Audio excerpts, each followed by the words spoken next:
2:45. Acompáñenos todos los martes y viernes a las 2:45. Buenas tardes, estimados radioescuchas. Hoy me gustaría compartir con ustedes una experiencia maravillosa que está relacionada con el diplomado en la Universidad Autónoma de México. Este diplomado es un curso de 45 secciones sobre los diferentes tópicos de 500 años de la música en México. En cada sección tenemos una o un conferencista que nos guía hacia nuevos estudios musicales, hacia nuevos puntos de vista sobre la música. Y yo diría no solamente la música mexicana. Y precisamente hoy ustedes podrían comprobar de cómo nuestra conversación revelará un mundo musical mucho más prolífico y no solo musical, podemos decir que también de mundo de pintura, mundo religioso. Y bien, que también pasamos por diferentes regiones musicales. Así que no vamos a quedarnos solamente en México. Por ello, invité al programa una de las conferencistas e investigadoras de nuestro curso, Carolina Sacristán, también es clavicembalista, también es pedagoga de la Universidad de Monterrey. Y entonces, Carolina, bienvenida al programa. Muchísimas gracias. Es un gusto estar aquí hoy contigo y con todos ustedes que nos escuchan. Muchas gracias, Carolina. Y precisamente hoy me gustaría contar sobre esta experiencia, cómo Carolina empezó con nosotros, digamos, aquellos que están recibiendo este curso precisamente en su conferencia. Carolina empezó mostrándonos unas pinturas que no solo fueron pinturas expuestas en museo, sino, por ejemplo, algunos biombos donde la música tenía una presentación muy importante. Y yo quería precisamente preguntar a Carolina, ¿cómo usted aproxima a la música? Porque de verdad fue un punto de vista muy particular y me captó de una vez. Esta es una pregunta muy interesante. Yo debo decir que es parte de mi historia personal, la manera en la que yo decidí empezar a hacer investigaciones relacionadas con la música, pero que fueran más allá de las partituras. Como tú comentabas, yo soy clavecinista, entonces me formé como músico en un conservatorio. Toda mi formación profesional, siempre estuve enfocada en la cuestión de tocar, ¿no? De interpretar música. Y siendo clavecinista, pues el repertorio en el que siempre me enfocaba era repertorio antiguo de los siglos XVI, digamos, a mediados del siglo XVIII. Pero justo cuando terminé el conservatorio, yo sentía que me faltaba algo, ¿no? Siempre me gustó el arte, siempre me gustó la literatura, o sea, nunca perdí el contacto con otras disciplinas artísticas, pero la música era la que prevalecía. Y cuando terminé, y entonces me encontré en esta disyuntiva de, bueno, ¿ahora qué voy a hacer? ¿Me voy a dedicar a tocar o voy a hacer un posgrado? ¿Qué voy a hacer? Sentía que me faltaba algo, que entraba, por ejemplo, a los museos, que entraba a las iglesias, porque a mí me ha llamado siempre mucho la atención el arte religioso, y que había cosas de las que no me enteraba y que yo quería saber.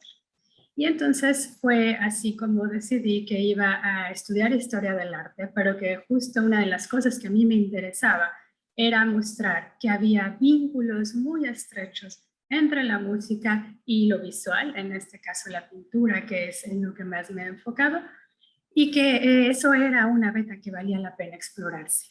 Entonces, parte de los trabajos que he venido haciendo a lo largo de estos años y que de alguna manera están relacionados con lo que les mostré en esta oportunidad que tuve de compartir con ustedes en la Cátedra Márquez, pues justamente parte de este principio, ¿no? De mostrar que la música y la pintura, que lo visual y lo sonoro no están peleados, sino que son complementarias, y que si nosotros sabemos leer de manera conjunta las evidencias que nos ofrecen una y otra disciplina, entonces podemos tener una mejor comprensión de lo que fue el periodo virreinal en aspectos relacionados con la religión, por ejemplo, pero también con otros aspectos de la vida cultural de esa época. También usted en su presentación lo unió, o más bien nos trazó una relación estrecha entre la música y la sociedad, y uno de los objetivos de su conferencia fue relacionar sobre la música en los virreinatos americanos desde la perspectiva de la historia social. Y me gustaría que también nos contara a nuestros radioescuchos qué es historia social, de qué punto de vista están investigando la historia. Bueno, en la historia social, esta es una cuestión que se sabe ya, ¿no? La historia social es una arista de la disciplina histórica que nace más o menos por ahí de los años 1960, 1970 en Reino Unido y que surge como una especie de oposición al tipo de historia que se venía escribiendo entonces, que era la historia política, que era la historia económica y que estaban muy centradas en esto que se ha llamado el gran hombre, ¿no? Que casi siempre era un varón, desde luego, político o militar, una figura muy destacable de la historia. Hablamos de reyes, hablamos de héroes, por ejemplo, y que eran estos personajes los que habían llamado la atención de la historiografía en ese momento. Otra de las cosas que la historia social quería hacer era oponerse un poco a la historia del intelectual, la historia intelectual, que era esta historia de las grandes ideas. Entonces, lo que buscaban estos primeros pioneros de la historia social era ampliar el conocimiento de nuestro mapa histórico, ¿no? Ellos decían, debe haber otras áreas en las que nosotros podemos enfocarnos, hay otras cosas que nosotros podemos estudiar, además de los personajes sobresalientes o de esas fechas importantes. Podemos hablar de clases sociales, podemos hablar de movimientos sociales, podemos hablar de relaciones entre familias, de educación, de cuestiones que incluso pueden ser un poco incómodas, como la cuestión de la desigualdad o de los conflictos y de cómo eso afecta la vida cotidiana de la gente. Y entonces, bueno, parte de este planteamiento de la historia social consistía en reinterpretar incluso los testimonios históricos que ya se conocían y proponer otra manera de entenderlos. Entonces vamos a tener una historia que en sus inicios se presenta como una historia que quiere tener un carácter modernizante, ¿no? Quiere abordar nuevas cronologías, elegir otros temas, mostrar otras metodologías, y bueno, otras metodologías para hacer la historia empiezan a tener que ver con incluir herramientas metodológicas de otras disciplinas afines, desde luego, y útiles, como la antropología, por ejemplo, como las ciencias sociales. Y bueno, esto lo que le va a permitir es desarrollar una serie de subramas que van a ser muy interesantes y muy atractivas. O sea, de la historia social van a salir, por ejemplo, la historia de las mujeres, la historia de la familia, la historia de la educación. Y bueno, un poco llevando la cuestión de la música, la historia social de la música, que es, puede ser una subrama, una derivación de la historia social. Que sería más o menos esto así en general. Sí, y Carolina, precisamente tal vez podemos aplicar esto en sus trabajos, o cómo usted utiliza estas herramientas interdisciplinarias, ¿verdad? Como vemos que se aproxima, digamos, a la historia teológica, también a historia de pintura, ¿verdad? Y lógicamente lo une también esto, digamos, al aspecto de retórica musical, ¿verdad? O retórica, ¿verdad? Que como el inicio de retórica musical, ¿verdad? Entonces, podemos ver en sus trabajos. Más bien, aquí yo quería proponer a nuestros radioescuchas leer los trabajos de Carolina, que de verdad son muy sobresalientes, digamos, de punto de vista, o sea, viendo de punto de vista de Carolina. Y estos trabajos podemos hablar hoy de Sonoridad Silenciosa en la Última Comunión de San Buenaventura, u otro trabajo que es Las Pinturas Audibles, Música Religiosa y Devoción de Cristo Infante en el Arte de Virreinato de Perú.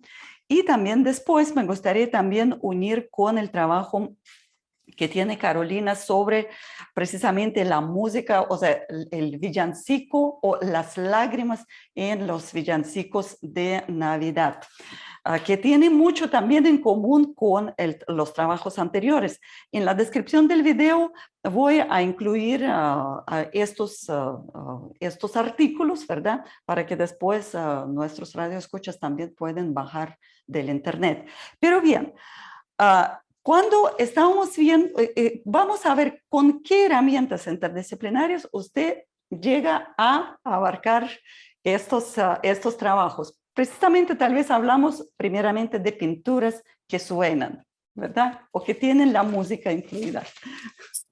Sí, bueno, primero me preguntabas un poco sobre cómo se podían emplear digamos, las herramientas de la historia social para este tipo de investigaciones, y de ahí me voy a ir con la otra cuestión de la interdisciplina. Bueno, debo decir que yo llegué a la historia social por una de mis asesoras del doctorado, que es la doctora María Alba Pastor, que es muy fuerte en historia social. Y entonces empecé a ver, a entender esta manera de enfocar la historia, los eventos históricos, que tenían mucho que ver con esta idea de recuperar la historia de la gente común, ¿no? De la gente que no había tenido estos papeles dominantes en la historia que nosotros conocemos, y que parte de abordar esto tenía que ver también con buscar de alguna manera establecer familiaridad con esos sujetos que habían vivido en el pasado. O sea, es un poco esta idea de entender que la gente en el pasado era distinta, pero en el fondo parecida a nosotros.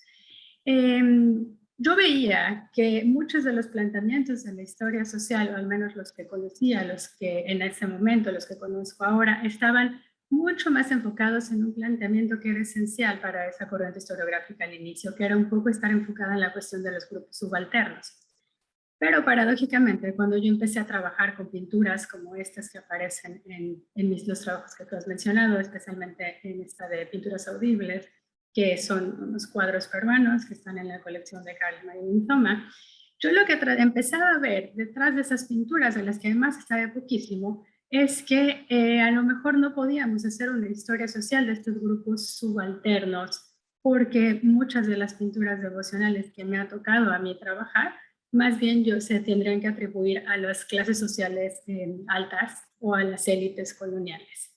Entonces, esto me llamó mucho la atención porque ahí el trabajo con estas obras me permitió ver que había una historia de las élites coloniales que a mí me interesaba abordar desde el punto de vista de la religión y que no se había estudiado todavía porque precisamente todos estábamos mirando hacia el otro lado, hacia el lado de los oprimidos, de los pueblos, de las comunidades que eran menos importantes que las élites, porque en el momento en el que surge la historia social parecía una locura estar estudiando a las élites, ¿no? Y entonces, bueno, incluso en una conferencia, en una presentación de un libro que hizo Silvia Marina Rom, una historiadora muy excepcional, ella presentaba este nuevo libro sobre una mujer que, bueno, aquí es la Güera Rodríguez, y ella hablaba sobre ese problema de la historia social. Cuando empieza, todos queremos ver a quien no hemos visto, pero resulta que eso nos ha permitido ver esta otra cara de la sociedad que creo que también es importante porque está generando estas obras y esta música que es en la que yo me he estado enfocando ahora.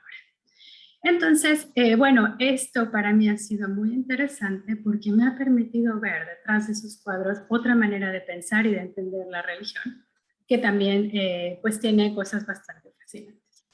Entonces, bueno, el primer problema era pensar que estos cuadros en los que yo había estado trabajando no tienen ninguna referencia histórica, o sea, no los podemos vincular directamente a documentación, no, a veces ni siquiera sabemos quiénes fueron los pintores y sin embargo son cuadros excepcionales. No sabemos dónde estuvieron, no sabemos a quién pertenecieron. Y entonces esto me llevó a desarrollar como un método donde desde luego la interdisciplina era esencial, un método que nos permitiera obtener alguna información a partir de los cuadros mismos, ¿no? O sea, el cuadro era la mayor evidencia.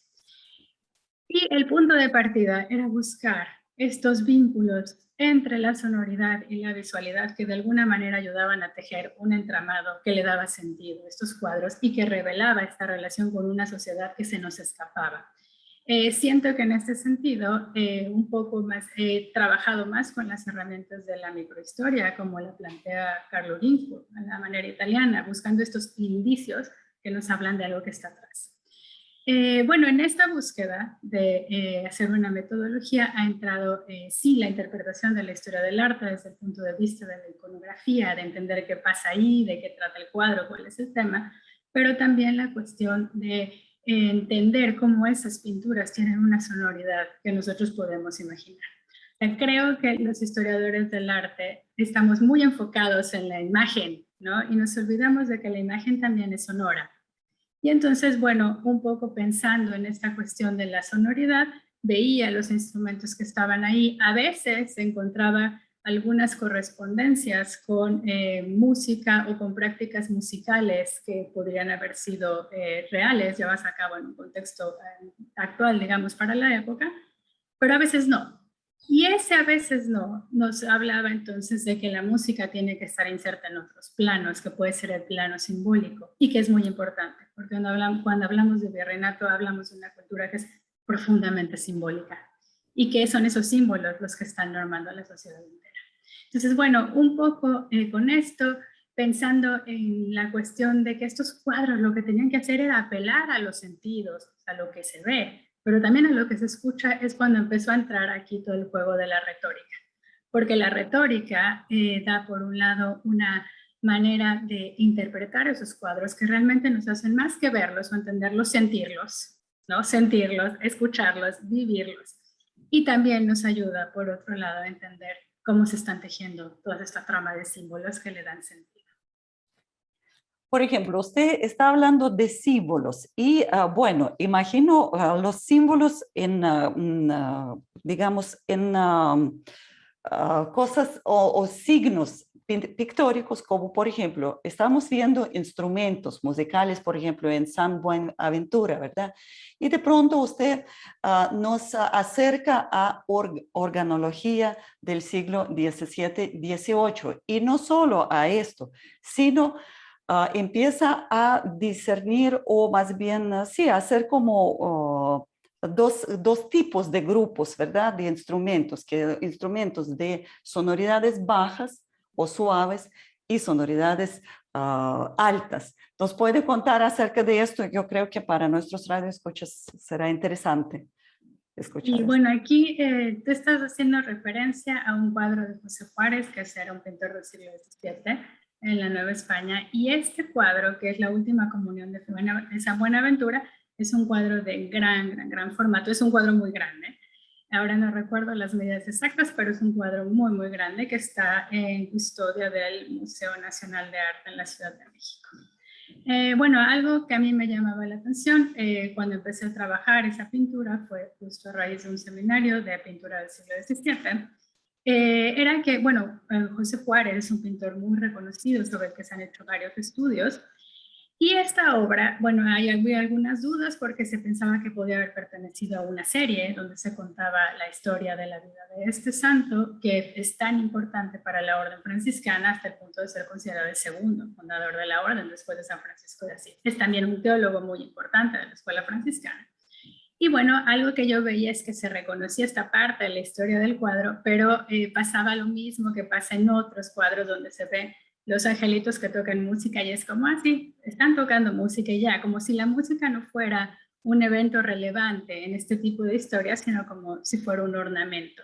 Entonces, tan era así que cuando se hacían las descripciones de este cuadro, se analizaban, los historiadores que lo habían hecho antes como que no prestaban mucha atención a qué tipo de instrumentos había, vaya.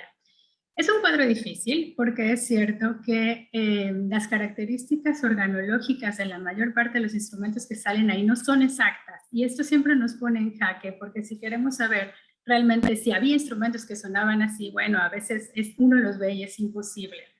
Entonces ahí, ante esta dificultad que puede deberse a muchísimas cosas, a que el pintor quizá no conocía esos instrumentos, a que estaba copiando de un grabado instrumentos que nunca había visto en la vida real, a que tal vez no tenía la pericia, porque estos cuadros grandes a veces los hacían en un taller entre varios aprendices.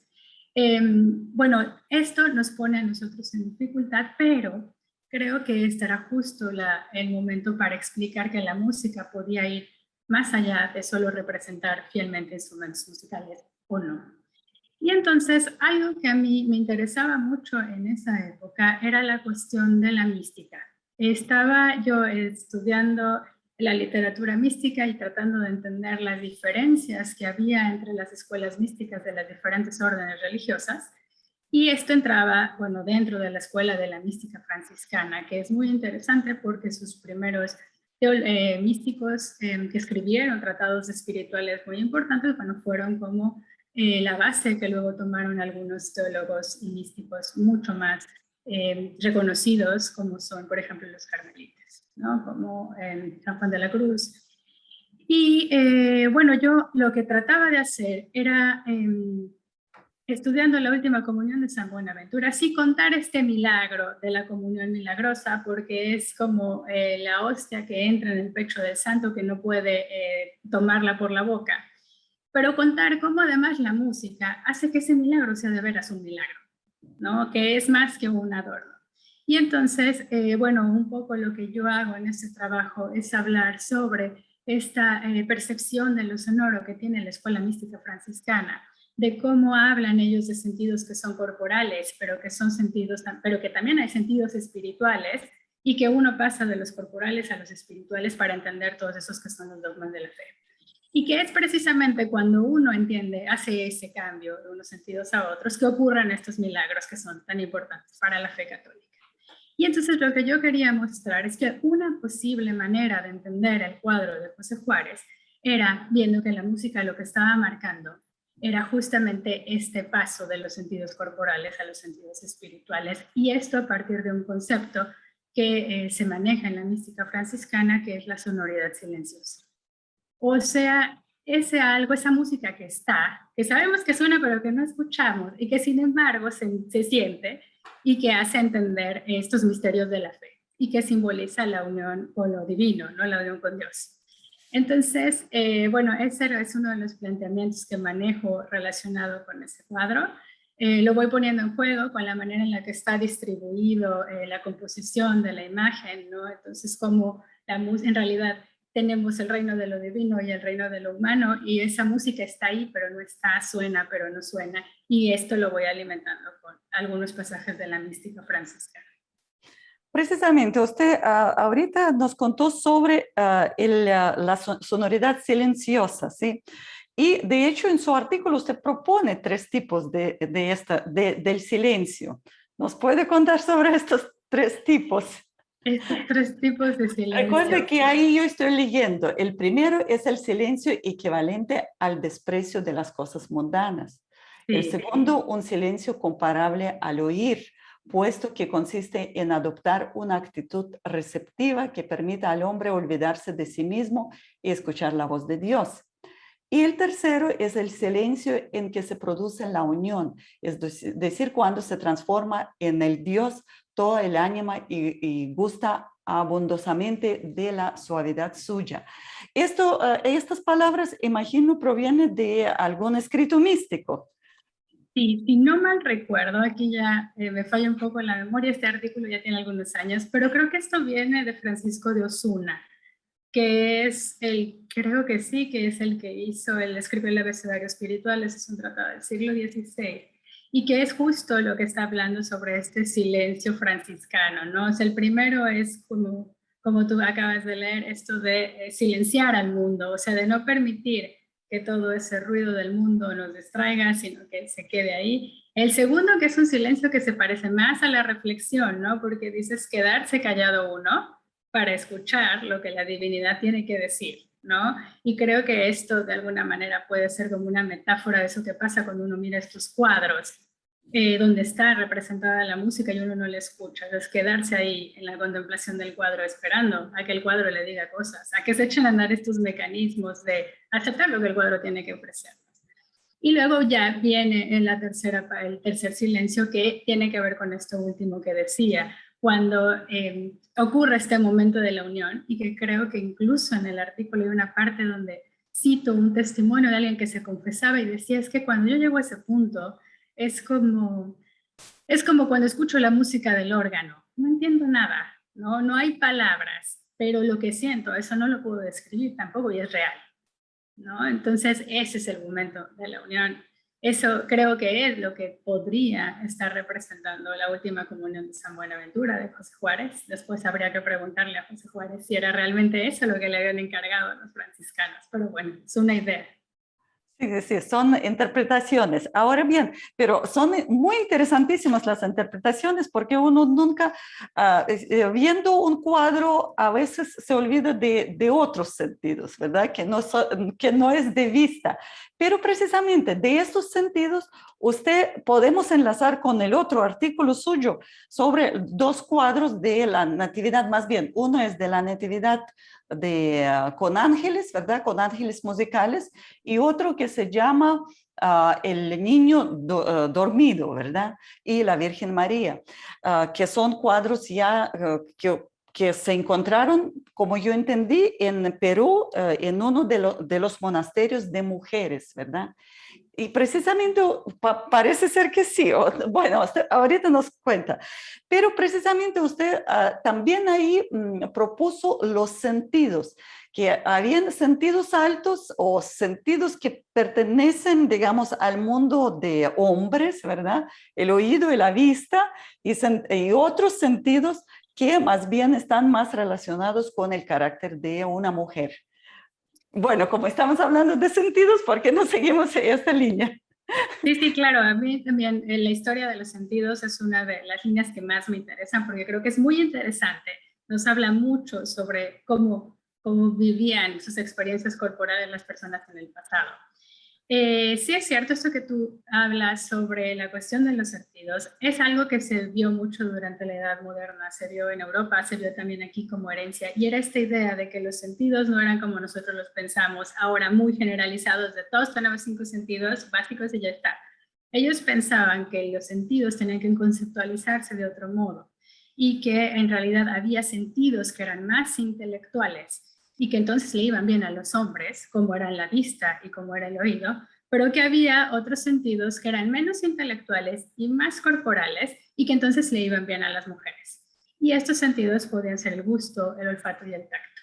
Y esto en realidad venía de una discusión teológica muy lejana en la que justamente se le asignaban esta distribución de los sentidos a Adán y Eva. ¿No? Eva, como había pecado porque le había caído en la tentación de tomar la manzana, de olerla y luego de probarla, de darla, de probar a su compañero. Bueno, ahí ya Eva nos condenó a todas las mujeres a que los sentidos corporales fueran los femeninos. Bueno, esta cuestión estuvo muy en boga durante el siglo de la Edad Moderna, en realidad siglos XVII y XVIII sigue funcionando. Pero creo que cuando yo empecé a ver esto, sí había alguna coincidencia entre las evidencias que yo iba encontrando y este tipo de distinciones, pero algo que me pareció muy interesante, y eso fue cuando empecé a estudiar la pintura devocional, fue que en realidad había cuadros pensados para mujeres que desafiaban completamente esa jerarquía de los sentidos. Y eso, bueno, justo iba también dentro de la línea de lo que hablaba un poco antes, de que estoy siempre trabajando con cuadros de los que no se sabe nada. Estos cuadros de los que tú mencionaste ahora, el de el nacimiento con los ángeles músicos y el niño Jesús dormido con la Virgen María y San José. Bueno, estos cuadros efectivamente son del Virreinato del Perú, se hicieron durante el siglo XVIII. No sé dónde se colocalizaron, son los que pertenecen actualmente a la colección de Carly Marilyn Thomas. Bueno, estos cuadros igual estuvieron en exposición en el Museo Blanton ya hace algún tiempo. Son cuadros de dimensiones pequeñas. Eso empieza diciendo que probablemente eran de uso devocional. Y entonces cuando yo tuve la oportunidad de estar con estos cuadros, estaba haciendo una estancia de investigación en la Universidad de Texas en Austin. Y bueno, vi los cuadros en el museo y justamente pues me vinieron a la mente la relación que podía haber con esta cuestión de lo sonoro. A través de, primero uno, el del nacimiento con ángeles músicos, bueno, tiene ahí un gran despliegue de instrumentistas y de cantores, pero el otro, el de Niño Jesús dormido, no lo tiene. Y sin embargo, bueno, a raíz de lo que yo había venido investigando sobre villancicos, había unas correspondencias simbólicas entre los textos de los villancicos y ese cuadro que hablaban de una sonoridad que no está plasmada en el cuadro, pero que de alguna manera está presente. Y entonces, bueno, presenté un proyecto para investigar esos cuadros desde esa perspectiva, de que afortunadamente fue recibido, fue aprobado y que me dio la oportunidad de trabajar sobre esto. Y bueno, dentro de las cosas que me permitió ver fue lo que estaba diciendo ahora, de cómo estos cuadros que aparentemente eran para mujeres, sabemos por ejemplo que muchas mujeres tenían cuadros del nacimiento de Cristo que heredaban a sus conocidas, a sus amigas, a sus familiares, que eran de objetos que pasaban de unas manos a otras. Sabemos también que había mujeres los conventos, como los conventos peruanos que tú mencionabas al principio, que tenían grandes colecciones de niños Jesús dormidos en cunas, pero también tenían otro tipo de imágenes que lo representaban de esa manera. Bueno, estos pequeños indicios me fueron dando la pista de que probablemente estábamos hablando también de cuadros que pertenecieron a mujeres. Y bueno, aquí viene la cuestión de la sonoridad. Estos cuadros que son tan sonoros, ¿no? Que cuando uno les empieza a ver, les encuentra tantas posibilidades de relacionarlos con la música, ¿cómo es posible que fueran de mujeres si en realidad esos eran los sentidos que no iban para ellas? O sea, estaba bien que una mujer hiciera labores manuales, ¿no? Que se ocupara, que cosiera, pero no que escuchara. Entonces, no que se dedicara a cuestiones más relacionadas con los sonores. Entonces, creo que esa es una de las cosas muy interesantes, que además no solo se ven en los cuadros del Perú. Hace poco trabajé con otro cuadro de una colección privada en México, en el que también hay una serie de cuestiones simbólicas. Este es un artículo que salió recientemente, una cuestión cuestiones complejas simbólicamente, muy complejas, pero que toda esa complejidad del niño Jesús y la música que aparecen en este cuadro están apuntando a que el cuadro debe haber sido de una mujer que evidentemente tenía una gran formación en cuestiones de música, en cuestiones de religiosidad, en cuestiones de teología, que le permitía entender el significado de los cuadros. Entonces, de esta manera, creo que estos cuadros no solo nos están diciendo, aquí hay un universo sonoro detrás de nosotros, están hablando también de quiénes eran esas personas que mandaban a hacer esos cuadros, porque esos cuadros muy probablemente fueron encargados. Y precisamente ya usted dijo una palabra por ahí, villancico, ¿verdad?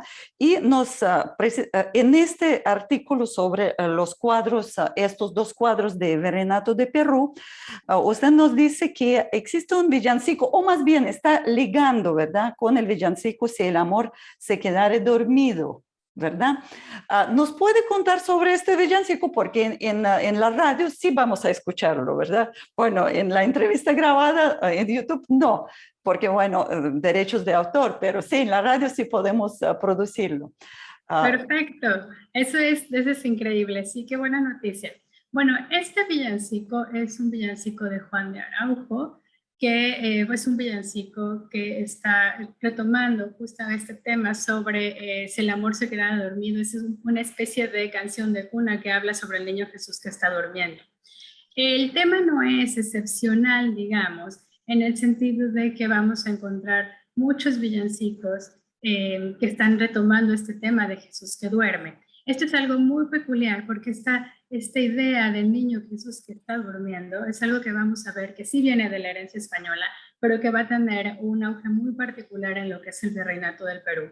En México no he encontrado tantos villancicos de sueño como sí los hay en Sudamérica.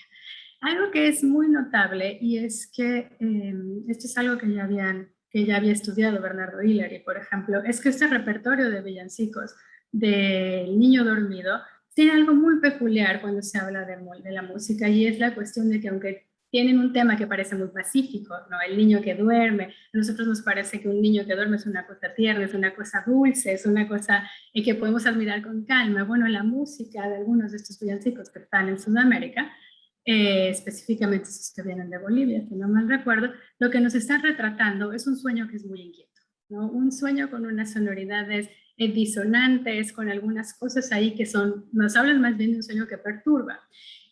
Yo cuando leí este texto de Hillary me parecía que era muy interesante, pero además me di cuenta de que si nos vinculábamos con la imagen salía algo mucho más interesante, porque justo esta idea del sueño como una premonición de la muerte, como una premonición del sufrimiento, como una especie de redención anticipada que hace el niño Jesús desde la cuna, es una idea que va a trabajar muchísimo el siglo XVI, ¿no? Siempre va a ser como esta reflexión. Nosotros, después cuando cambió la sensibilidad religiosa, bueno, la cuestión del cristianismo se fue por el lado del niño Jesús, que es un niño tierno, que hay que abrazar, que hay que cuidar, que no sufre hasta que crece y muere. Pero el siglo XVII no era así. El siglo XVII pensaba más en este sufrimiento de Cristo, que era algo que estaba presente desde la infancia. Y entonces, bueno, pensando, cuando yo vi ese cuadro del niño Jesús dormido en el museo, lo primero que me vino era esto. O sea, que era una cosa muy contrastante, porque es un cuadro donde está el niño Jesús dormido en su cama, está rodeado, tiene un marco de flores, y atrás del niño Jesús está la Virgen María con San José, que lo están mirando dormir, pero también está San Juan Bautista pidiendo silencio.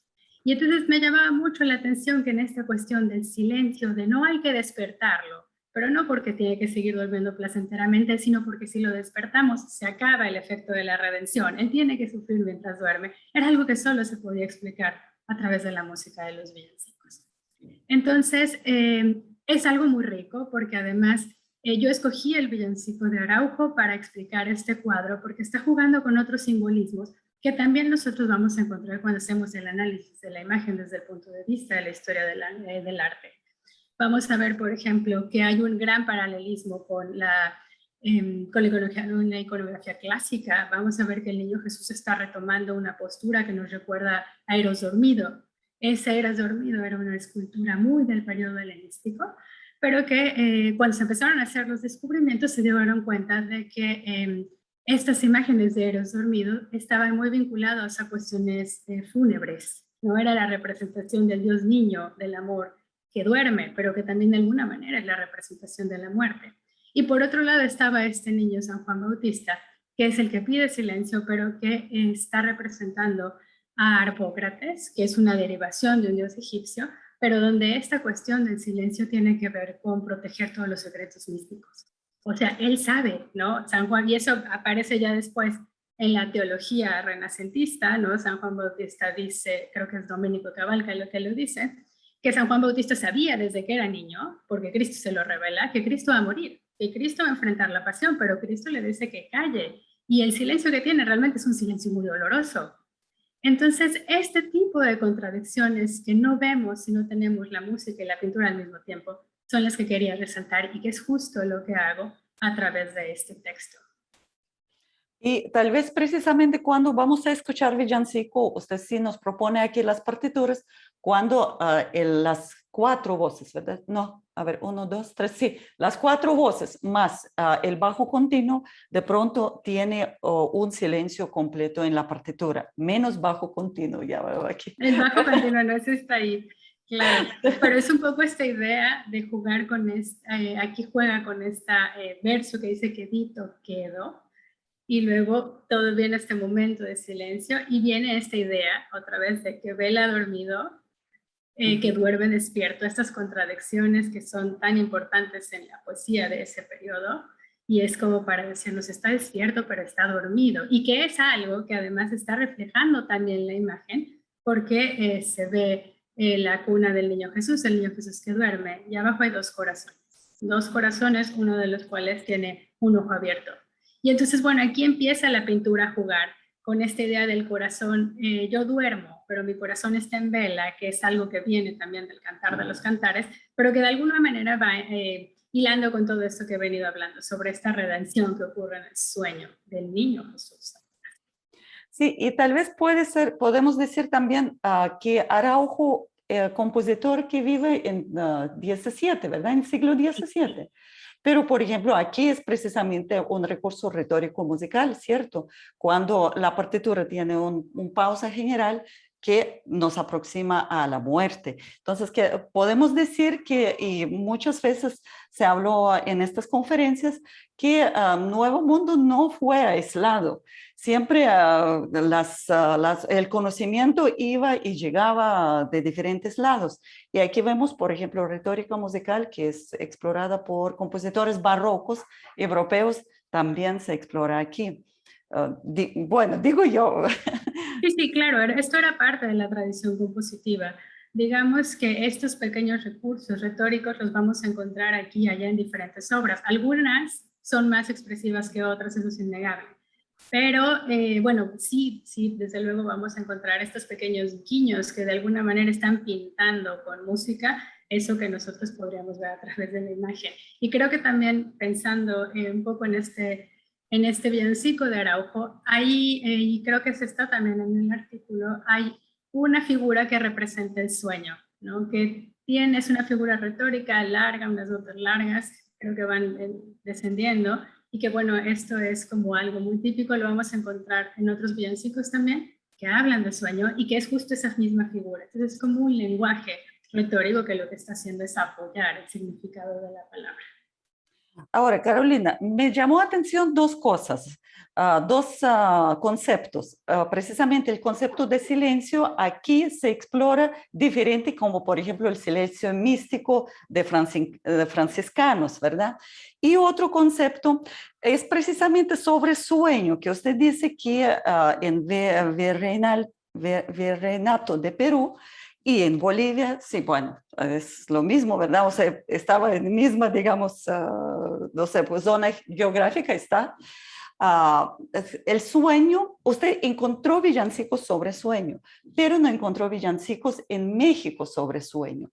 Puede ser que digamos, la cosmología indígena de Perú y de Cusco, ¿verdad? O sea, de Bolivia, es totalmente diferente de cosmología, digamos, ya de Mesoamérica. No sé si ha averiguado por aquí algo, por este lado. Sí, yo creo que esto es algo que valdría la pena explorar mucho más. O sea, creo que de alguna forma, o sea, algo que he podido ver, pero insisto, no es algo que yo haya tenido oportunidad todavía de profundizar, pero creo que valdría mucho la pena hacerlo, es la cuestión de que sí hay villancicos, o sea, tenemos la tradición de los villancicos en toda Hispanoamérica, hay algunos temas que les gustaban más en un lugar que otro, pero creo que algo que pasa en Sudamérica, específicamente en lo que fue el Virreinato del Perú, es que este gusto por la sonoridad es mucho más marcado. Lo digo con cuidado, ¿no? Pero habría que explorar un poco más. Siento que la tradición mexicana del vallenato fue mucho más visual, pero la sonoridad estaba mucho más presente en el Perú virreinal. Y creo que tal vez, esto también es otra cosa que habría que explorar seriamente. Eso podría estar ligado a la importancia que tenía la sonoridad en la cosmogonía inca. O sea, se ha hablado mucho de lo importante que era para ellos el sonido. Tienen muchos mitos, por ejemplo, donde la sonoridad es el origen de la creación, ¿no? Hay muchas cuestiones de esta manera de pensar antes de la llegada de los españoles que de alguna manera marcaron la religiosidad del Perú y que creo que tal vez por ahí eso va generando un camino que aunque después las cosas cambiaron, se adaptaron, pues de alguna manera se acoplaron a lo que venía siendo la cultura hispánica, ese gusto por lo sonoro pudo haber vivido por esa vía. Pero insisto, este es un camino que habría que estudiar con muchísimo más cuidado y detalle, pero es una hipótesis. Ahora, Carolina, como estamos hablando sobre el niño dormido en esta pintura, ¿verdad? En Villancico, que está muy cercano a digamos, este mismo concepto, pero usted tiene un artículo o varios artículos sobre el niño llorando en la Navidad. Y aquí me gustaría que nos contara precisamente siempre en sus artículos cómo hay dualidades, ¿verdad? Aquí yo veo que usted propone dualidad entre sermón y villancico, entre villancico que es otro villancico más íntimo y sermón que es mucho más didáctico, doctrinal. ¿Nos puede contar acerca de esto? Y también vamos a escuchar en el programa los villancicos sobre las lágrimas. Sí, son villancicos, qué bueno porque son villancicos hermosos, algunos verdaderamente valen muchísimo la pena, son increíbles. Bueno, cuando yo empecé a trabajar sobre los villancicos, bueno, lo primero que hice fue un poco darme una idea de qué había, en dónde había y cuáles eran los temas que más predominaban. Y algo que a mí me llamó mucho la atención es que había muchísimas lágrimas en los villancicos del siglo XVII y todavía del siglo XVIII, había muchísimas lágrimas. O sea, más que estudiar los villancicos para una fiesta específica, como, bueno, un tiempo estuve trabajando con los villancicos para San Pedro, pero más que seguir en esa línea de trabajar con San Pedro, la Virgen de Guadalupe, y Corpus Christi, me llamó la atención de que las lágrimas fueran un elemento que estaba en villancicos para muchísimas fiestas. O sea, había villancicos en Navidad, había villancicos en Corpus Christi, perdón, lágrimas en los villancicos de Navidad, lágrimas en los villancicos de Corpus Christi, en la Asunción, en la Ascensión, por todos lados. Y esto me pareció una cosa muy significativa. Creo que normalmente los villancicos que más se han estudiado porque son muy llamativos, porque son muy interesantes, son los villancicos que son más bien festivos o que son muy jocosos, ¿no? Estos donde los villancicos de personaje, por ejemplo, por toda esta variedad que ofrecen y por el contraste tan grande que tienen con la liturgia, que es una cuestión mucho más seria, mucho más oficial. Y en cambio a mí, lo que yo no había visto era precisamente alguien que se enfocara en estos otros villancicos que parecían ser completamente opuestos en carácter y en contenido de esos otros villancicos que habían llamado tanto la atención. Y entonces, bueno, viendo estos villancicos de lágrimas, me hice unas listas tremendas de todos los villancicos que aparecían con lágrimas, todos iban a mi lista. Y viendo esta lista me di cuenta de que justo donde había una mayor cantidad de lágrimas, pero así un llanto profuso y copioso, eran en los villancicos del nacimiento, los villancicos de la Navidad. Esto también me llamó mucho la atención porque contrasta también con nuestra idea contemporánea de lo que debería ser la Navidad, que es más bien una celebración alegre, es una celebración de gozo, y bueno, en cambio yo veía que sí había eso antes, pero también había un componente tremendamente fuerte de una Navidad que es un evento doloroso, ¿no? Un poco dentro de esta mentalidad de la que yo hablaba antes, en la que el sueño también es algo trágico. Y así fue como empecé a enfocarme sobre todo en estos villancicos. Entonces lo que yo empecé a ver fue que a partir, por ejemplo, de los pliegos impresos, donde salían las letras de los villancicos que se cantaban en determinadas fiestas, bueno, estos villancicos, que son villancicos con temas mucho más tristes, que probablemente tenían un carácter mucho más sobrio, estaban funcionando como una especie de contraste temático y sonoro dentro de los juegos de villancicos, ¿no? Y que, bueno, esto hacía como un componente interesante, porque podríamos entonces pensar en esa interpretación de los villancicos como algo que es mucho más dramático de lo que nosotros hemos visto hasta ahora, porque había de todo, ¿no? Había cosas ligeras, había cosas trágicas, había cosas de risa, había era un espectáculo completo. Entonces, bueno, fue así, empecé a tratar de buscar algunas relaciones directas con la imagen, pero es muy difícil la representación de las lágrimas a través de la pintura.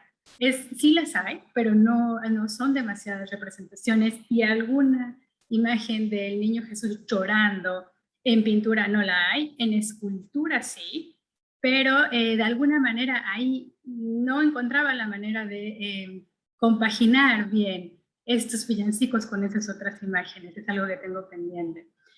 Pero me di cuenta de que sí había algo que se podía hacer, y que era contrastarlo con los sermones, porque justo cuando estuve trabajando con los villancicos para San Pedro también llora mucho, hay lágrimas en San Pedro, veía que los sermones tenían una parte muy importante en esta idea de transmitir lo que significaban las lágrimas.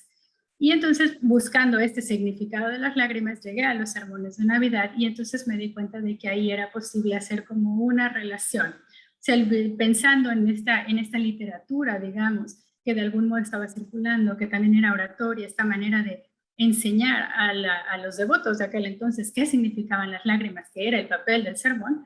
Bueno, también teníamos unos villancicos que eran una contraparte, que estaban haciendo una especie de dramatización de lo que tenía que entender sobre las lágrimas un devoto en específico, ¿no? Esta es igual una de las hipótesis de las ideas que yo manejo.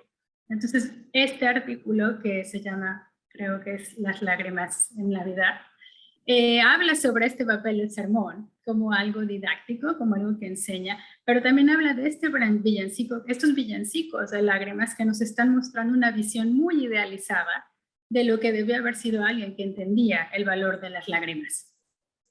Bueno, creo que esto es muy interesante porque es una vía de entrada a eso que los historiadores ahora llaman historia de las emociones, que es una línea que va muy de la mano con la historia de los sentidos, y que de alguna manera lo que está tratando de hacer es explorar esta vida interior de la gente que vivió en esa época, y de la que no tenemos más registros que estos vestigios que están aquí, ¿no?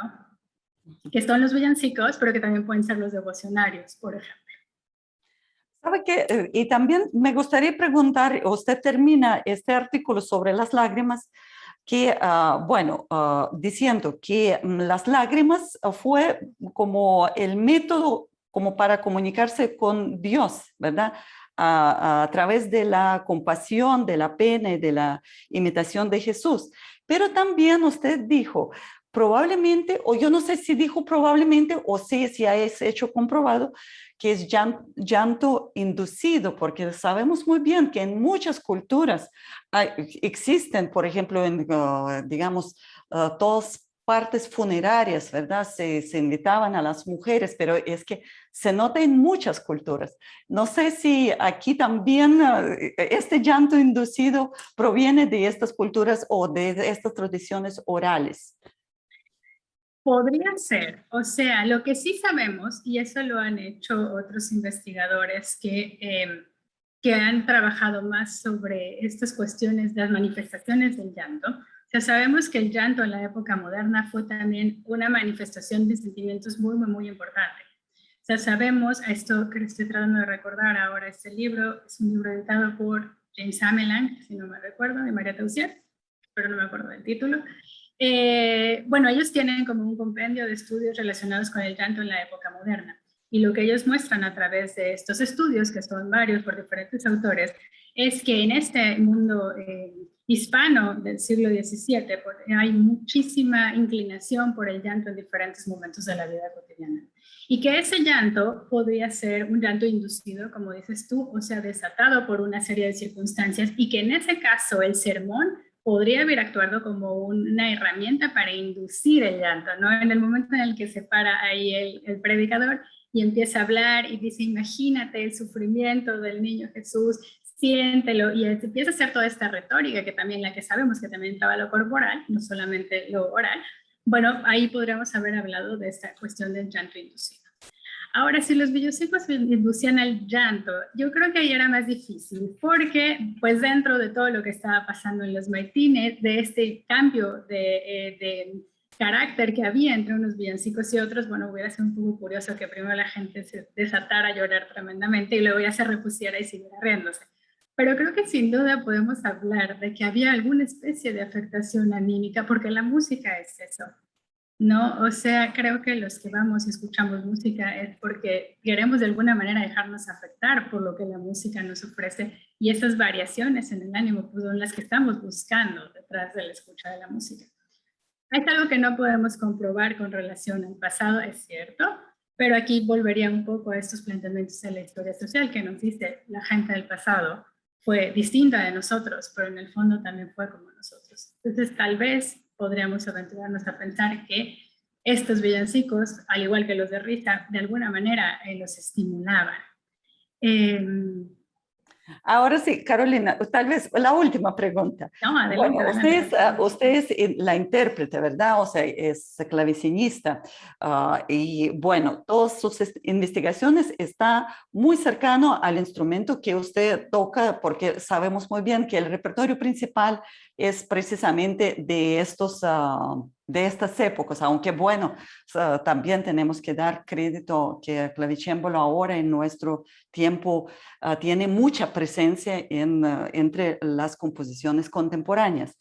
Pero bien, por ejemplo, usted dice que los villancicos son para animar, ¿verdad?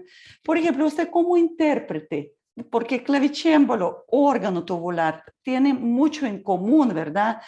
Bueno, no cuanto a la técnica de emisión, sino al repertorio, ¿verdad?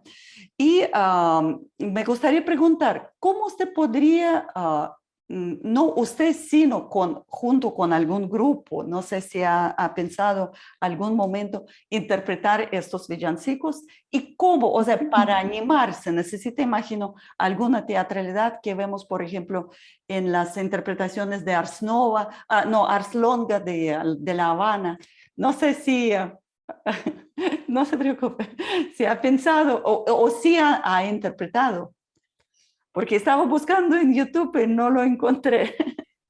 No, Caterina, ya me descubrió. No, en realidad yo hace tiempo que no me dedico a la interpretación. O sea, terminé el conservatorio, un tiempo estuve tocando, pero después la investigación me capturó por completo. Entonces, más bien mi contacto con la música, como digamos con la música que se ejecuta, que se toca, ha sido a través de conocidos, de gente que se dedica más a eso, con la que gozo mucho intercambiando sus puntos de vista, sobre todo cuando ellos me cuentan lo que sienten o lo que piensan relacionado con la interpretación, pero no me dedico a la interpretación. Bueno, sí, aunque usted tiene un artículo, creo que escrito con Omar, junto con Omar, sobre un festival, ¿verdad? De villancicos, algo así, y sobre diferentes interpretaciones. Por eso yo pensé que estaba muy activa. Sí, no, es que justamente Omar Morales es un colega a quien aprecio mucho y con quien tengo este tipo de intercambios. Él sí está mucho más dentro del lado de la interpretación de música con el grupo que él dirige. Y exactamente tenemos una reseña que hicimos sobre un congreso que tiene ya bastantes años sobre villancico y géneros afines, en el que los dos coincidimos y presentamos algunos trabajos. Y además hicimos otro artículo que también andará por ahí, que Cantarico que va a ser la fuente se llama, y que tiene que ver un poco con la cuestión de cómo los villancicos se resignifican, adquieren otros significados simbólicos, y donde él hace el análisis más de la música, ¿no? Y un poco está tratando la cuestión de las melodías, cómo se van reutilizando, y yo hago más el análisis de la cuestión simbólica, de la letra de los villancicos y del significado del texto. O sea, un poco juntamos, hicimos una especie de sinergia para tratar de explicar estas cosas de las que he venido hablando hasta ahora. Muy bien, no, muchas gracias Carolina y nuevamente voy a decir a nuestros radioescuchas que estábamos conversando con Carolina Sacristán, doctora en filosofía y en historia de arte, bueno, clavecinista, investigadora, y sobre las investigaciones de Carolina o algunas de estas hemos conversado en el programa de hoy. De verdad, muchísimas gracias Carolina por su tiempo. La No, agradezco. al contrario, muchísimas gracias. Ha sido de verdad un placer y un lujo tener la posibilidad de hablar un poco sobre esto. Sí, bueno, y nos vemos entonces en otras charlas, ¿verdad? Por Sí, supuesto. sí. Muchas gracias, Carolina. Al Y hasta contrario. luego. Hasta Gracias. luego. Hasta luego.